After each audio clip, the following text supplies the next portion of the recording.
আসসালামু আলাইকুম, স্বাগত জানাচ্ছি আরটিভির মধ্যাহ্নের সংবাদে। আপনাদের সঙ্গে আছি আমি ফারজানা তামিম। উন্নত পল্লী সমৃদ্ধ দেশ সবার আগে বাংলাদেশ, এই প্রতিপাদ্যকে সামনে রেখে জাতীয় পল্লী উন্নয়ন দিবস 2026 উপলক্ষে স্মারক ডাক টিকিট উদ্বোধন করেছেন প্রধানমন্ত্রী তারেক রহমান। রবিবার সকালে বাংলাদেশ সচিবালয়ে প্রধানমন্ত্রীর কার্যালয়ে এই স্মারক ডাক টিকিটের উদ্বোধন করেন প্রধানমন্ত্রী। 10 টাকা মূল্যমানের স্মারক ডাক টিকিটের সঙ্গে একটি উদ্বোধনী খাম ও 5 টাকা মূল্যমানের একটি ডাটা কার্ডও প্রকাশ করা হয়। এ সময় উপস্থিত ছিলেন স্থানীয় সরকার পল্লী উন্নয়ন ও সমবায় মন্ত্রী মির্জা ফখরুল ইসলাম আলমগীর, প্রতিমন্ত্রী মীর শাহে আলম, স্থানীয় সরকার পল্লী উন্নয়ন ও সমবায় বিষয়ক মন্ত্রণালয়ের সচিব মোহাম্মদ শহীদুল হাসান। 6 জুলাই জাতীয় পল্লী উন্নয়ন দিবস উপলক্ষে বাংলাদেশ ডাক বিভাগ প্রতি বছর বিশেষ স্মারক ডাক টিকিট, উদ্বোধনী খাম ও ডাটা কার্ড প্রকাশ করে থাকে। বিজ্ঞান ও প্রযুক্তিকে এগিয়ে নিতে কাজ করছে সরকার, তাই নতুন নতুন আবিষ্কার ও গবেষণার জন্য বাজেটে বরাদ্দ রাখা হয়েছে বলে জানিয়েছেন স্বাস্থ্য ও পরিবার কল্যাণ মন্ত্রী সরদার মোহাম্মদ সাখাওয়াত হোসেন। সকালে ঢাকা বিশ্ববিদ্যালয়ের সিনেট মিলনায়তনে আন্তর্জাতিক টেকনোলজি ও জনস্বাস্থ্য বিষয়ক সম্মেলন নিয়ে আয়োজিত এক আলোচনা সভায় এসব কথা বলেন মন্ত্রী আরও বলেন, মানুষের সেবার মান উন্নয়নে কাজ করা হচ্ছে। জেলা ও উপজেলা পর্যায়ে মেডিকেল সরঞ্জাম বৃদ্ধির জন্য সরকারের পক্ষ থেকে নানা উদ্যোগ গ্রহণ করা হয়েছে। দেশের বিপুল সংখ্যক জনগোষ্ঠীকে সীমিত বরাদ্দের মধ্যেও চিকিৎসক ও নার্সরা সেবা প্রদান করছে বলে জানান স্বাস্থ্যমন্ত্রী। We have to increase the number of doctors, we have to increase the number of nurses, we have to increase the midwifery, caregivers, and over and above, you the scientists, you should come ahead to invent, to add the supply of equipment by your own invention from inside the country to support the country to save their foreign exchanges. নারায়ণগঞ্জের ফতুল্লায় সিজান নামের একজনকে পিটিয়ে হত্যার অভিযোগ উঠেছে। গতরাতে পশ্চিম মাসদাইর এলাকায় এই ঘটনা ঘটে। এর আগে আহত সিজানকে নারায়ণগঞ্জ জেনারেল হাসপাতালে নিলে চিকিৎসক তাকে মৃত ঘোষণা করেন। নিহতের মায়ের অভিযোগ, স্থানীয় আল ফালাহ নামের সমাজ কল্যাণ সংগঠনের নেতা কাওসার আহমেদ সিজানকে ডেকে নিয়ে ছিনতাইকারী আখ্যা দিয়ে পিটিয়ে হত্যা করেছে। তবে অভিযোগ অস্বীকার করে কাওসার জানিয়েছেন, সিজানের বিরুদ্ধে ছিনতাইয়ের অভিযোগ ছিল, স্থানীয় জনতা ক্ষুব্ধ হয়ে তাকে মারধর করে। এদিকে সিজানের মৃত্যুর খবরে তার বড় ভাই বাবুর নেতৃত্বে কিশোর গ্যাংয়ের সদস্যরা দেশীয় অস্ত্র নিয়ে এলাকায় আতঙ্কের সৃষ্টি করে। আর বিষয়টি তদন্ত করে আইনি ব্যবস্থা নেওয়ার কথা জানান ফতুল্লা মডেল থানার ওসি। চট্টগ্রাম নগরীর দুমপাড়া এলাকায় সড়ক দুর্ঘটনায় 2 মোটরসাইকেল আরোহী নিহত হয়েছেন। শনিবার রাত 11টার দিকে এই দুর্ঘটনা ঘটে। বন্দর থানার ওসি জানিয়েছেন, দুর্ঘটনার পর গুরুতর আহত অবস্থায় দুজনকে উদ্ধার করে চট্টগ্রাম মেডিকেল কলেজ হাসপাতালে নেওয়া হলে চিকিৎসক তাঁদের মৃত ঘোষণা করেন।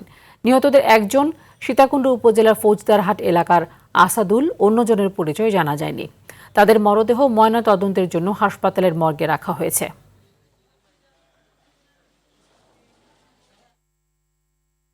আন্তর্জাতিক প্রসঙ্গ, লাখো মানুষের অশ্রুসিক্ত বিদায় আর প্রতিশোধের শপথে তেহরানে সম্পন্ন হল ইরানের প্রয়াত সর্বোচ্চ নেতা আয়াতুল্লাহ খামেনির প্রথম জানাজা।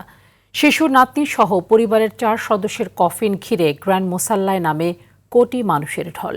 নজিরবিহীন নিরাপত্তার মাঝেই নতুন নেতৃত্ব ও শোকার্ত জনতা দেয় কঠিন জবাবের হুঁশিয়ারি। বিস্তারিত জানাচ্ছেন আজহার স্বপ্নীল। শোকের চাদরে ঢাকা তেহরান, কিন্তু বাতাসে ভাসছে প্রতিশোধের তীব্র স্লোগান। দেশটির সর্বোচ্চ নেতা আয়াতুল্লাহ আলী খামেনির প্রয়াণে স্তব্ধ গোটা ইরান। শেষ শ্রদ্ধা জানাতে গ্র্যান্ড মোসল্লায় রাতভর অবস্থান করছেন লাখো মানুষ।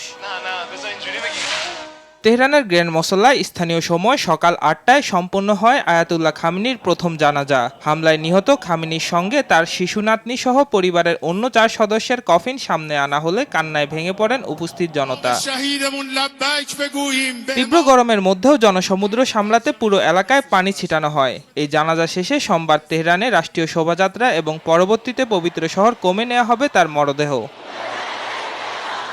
1989 সালে খোমেনির পর এটি ইরানের বৃহত্তম রাষ্ট্রীয় শোকানুষ্ঠান। সব আনুষ্ঠানিকতা শেষে আগামী বৃহস্পতিবার মাশহাদে দাফনের মধ্য দিয়ে শেষ হবে 4 দশকের এক অধ্যায়ের। আজহার স্বপ্নীল, RTV।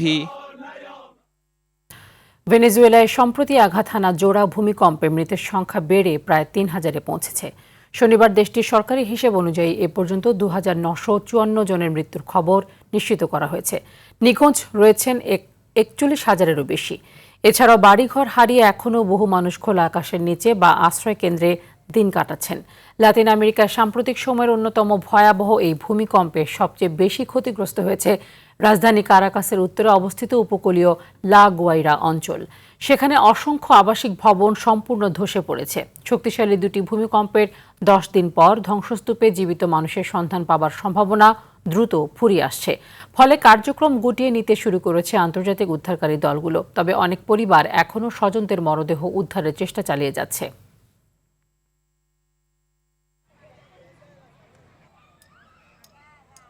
এবার বাংলাদেশ জিম্বাবুয়ে ওয়ানডে সিরিজ প্রসঙ্গ।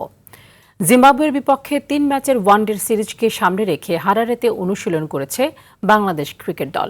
স্বাগতিকদের সঙ্গে এর আগে একমাত্র টেস্টে হারের ব্যর্থতা ভুলে মেহেদী হাসান মিরাজের নেতৃত্বে ওয়ানডেতে ঘুরে দাঁড়াতে মরিয়া ফিল সিমন্সের শিষ্যরা। হারারেতে আগামীকাল সিরিজের প্রথম ওয়ানডেতে মাঠে নামবে দুই দল। এরপর একই ভেন্যুতে ৯ ও ১১ জুলাই অনুষ্ঠিত হবে সিরিজের দ্বিতীয় ও তৃতীয় ওয়ানডে। নারী টি-20 বিশ্বকাপের ফাইনালে আজ অস্ট্রেলিয়ার মুখোমুখি হবে ইংল্যান্ড।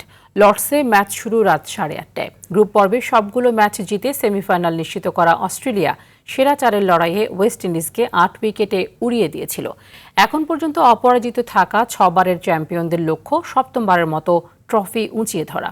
অন্যদিকে আসরের আরেক অপরাজিত দল ও সাবেক চ্যাম্পিয়ন ইংল্যান্ড দ্বিতীয় ট্রফির খোঁজে মাঠে নামবে। মধ্যাহ্নের সংবাদ এ পর্যন্তই। দুপুরের সংবাদ 1:45টায় দেখার আমন্ত্রণ রইল। ধন্যবাদ সবাইকে।